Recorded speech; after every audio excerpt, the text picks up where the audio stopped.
সকলে কেমন আছেন? আশা করি অনেক ভালো আছেন, কারণ এখন হলো শীতকাল। আর শীতকালে কিন্তু আমরা সুন্দর একটি সময়, সুন্দর একটি মুহূর্ত। আর এই শীতকালে বলুন তো কি জিনিসটা আমরা মিস করছি? এই শীতকালে যদি হয়ে থাকে এমন একটি গরম গরম পিঠা, তাহলে কেমন হয়? আর সেই চিন্তা করে আমার প্রতিষ্ঠানে ভেনা স্টুডিওতে শীতকালীন যে একটি আয়োজন, শীতকালীন এই চিতই পিঠা দিয়ে আমি শুরু করেছি। একটি শীতকালের চিতই একটি পিঠা উৎসবের আয়োজন করেছি। সেটি আমি আপাতত এই চিতই পিঠা দিয়ে এই শীতকালে আরো আমার অনেক কিছু পিঠার আয়োজন করা আছে।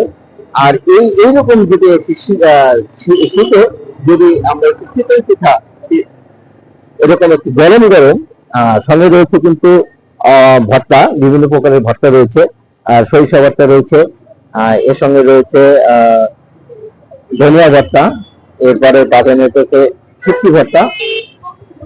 একটি এই কিন্তু একটি মজাই অন্যরকম। আমি একটি এই শীতে কিন্তু আমি একটু পিঠা টেস্ট করছি আপনাদের সঙ্গে শেয়ার করে।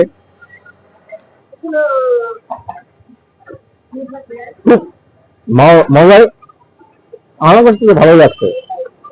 আপনারা তৈরি কিন্তু সম্পূর্ণ স্বাস্থ্যসম্মত ভাবে আমি এই পিঠা উৎসবের আয়োজন করেছি।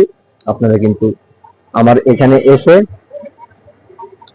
পিঠার স্বাদ উপভোগ করতে পারেন। ধন্যবাদ।